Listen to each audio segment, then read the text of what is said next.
खुलुमबाय स्टुडिअ दं आं भाग्यश्री बसुमतारी। इजराइलनि मोन 7 सहरफोराव हाई अलर्ट। जायखिजाया समावनो इजराइलाव गिख्रंथाव गाग्लोबगोन इराना। माखासे हादोरफोरा इजराइलखौ गाग्लोबनो थाखाय ज' जादों। गोबां गेदेर मिसाइलफोरजों इजराइलाव गाग्लोबनो थाखाय थांखि लादों इराना, जायनि थाखाय इजराइलनि मोन 7 सहरफोराव हाई अलर्ट फोसावनाय जादों। नंगौ, बे समाव इजराइल आरो इराननि गेजेराव गिख्रंथाव दावहानि रादाब।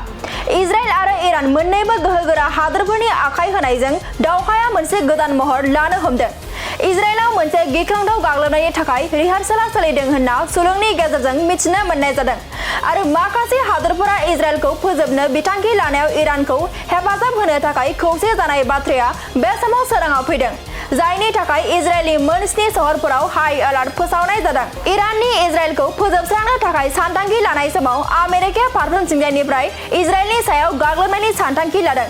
इजराइल आरो इराननि गेजेराव गोदान दावहा सोमजिबाय थानाय समावनो चीन आरो रासियानि एन्ट्रि। दावहाखौ सुस्रांनायनि थाखाय चीन आरो रासियानि गेजेराव गोबां सावरायलायनाय जादों आरो बेनि गेजेरावनो चीननि हादोरगिरि शी जिनपिं आरो रासियानि हादोरगिरि पुतिनआ दावहाखौ बन्द खालामनो थाखाय खावलायदों होनना बे समाव सुलुंनि गेजेरजों मिथिनो मोननाय जादों।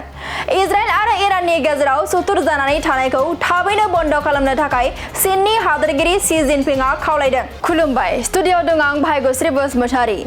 इजराइलनि मोन 7 सहरफोराव हाई अलर्ट।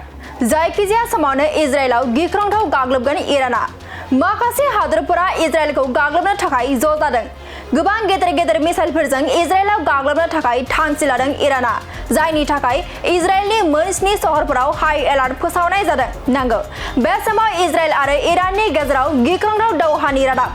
इजराइल आरो इरान मोन्नैबो गोहोगोरा हादोरफोरनि आखाइ होनायजों दावहाया मोनसे गोदान महर लानो हमदों। इजराइलाव मोनसे गिख्रंथाव गाग्लोबनायनि थाखाय रिहार्सेलआ सोलिदों होनना सुलुंनि गेजेरजों मिथिनो मोननाय जादों आरो माखासे हादोरफोरा इजराइलखौ फोजोबनो बिथांखि लानायाव इरानखौ हेफाजाब होनो थाखाय खौसे जानाय बाथ्राया बे समाव सोराङाव फैदों, जायनि थाखाय इजराइलनि मोन 7 सहरफोराव हाई अलर्ट फोसावनाय जादों। इराननि इजराइलखौ फोजोबस्रांनो थाखाय सानथांखि लानाय समाव आमेरिकाया फारफ्रोमथिंजायनिफ्राय इजराइलनि सायाव गाग्लोबनायनि सानथांखि लादों। इजराइल आरो इराननि गेजेराव गोदान दावहा सोमजिबाय थानाय समावनो चीन आरो रासियानि एन्ट्रि। दावहाखौ सुस्रांनायनि थाखाय चीन आरो रासियानि गेजेराव गोबां सावरायलायनाय जादों आरो बेनि गेजेरावनो चीननि हादोरगिरि शी जिनपिं आरो रासियानि हादोरगिरि पुतिनआ दावहाखौ बन्द खालामनो थाखाय खावलायदों होनना बे समाव सुलुंनि गेजेरजों मिथिनो मोननाय जादों। इजराइल आरो इराननि गेजेराव सुथुर जानानै थानायखौ थाबैनो बन्द खालामनो थाखाय चीननि हादोरगिरि शी जिनपिंआ खावलायदों।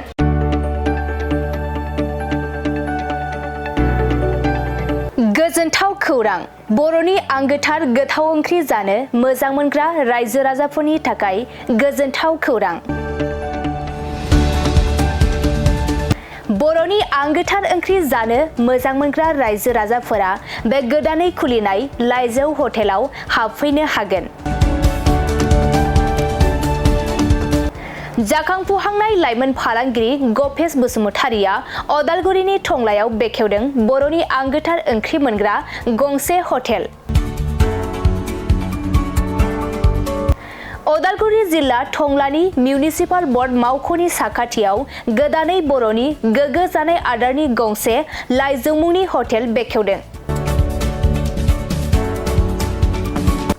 अदालगुरि जिल्लानि सिङाव थानाय फालांगिरि नोगोर टंलायाव गोदानै खुलिनाय बे लाइजौ हटेलाव बर'नि दोरोङारि जाग्रा आदारजों लोगोसे गोबां जाग्रा आदारफोरबो मोननो हागोन।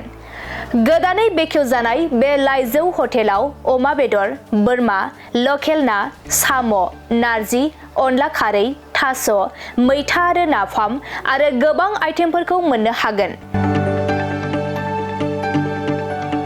बेनिखायनो नोंथाङाबो अदालगुरि जिल्ला टंला लामाजों थांलाय फैलाय खालामोब्ला बे गोदानै खुलिजानाय लाइजौ हटेलाव हाबनानै बर'नि दोरोङारि गोथाव जाग्रा आदारफोरखौ जालांनो हागोन आरो नोंथाङा नैबे 9101758967 जानबुं नम्बरनि गेजेरजों खौरां लाहरनानै आबुङै मिथिना लानो हागोन।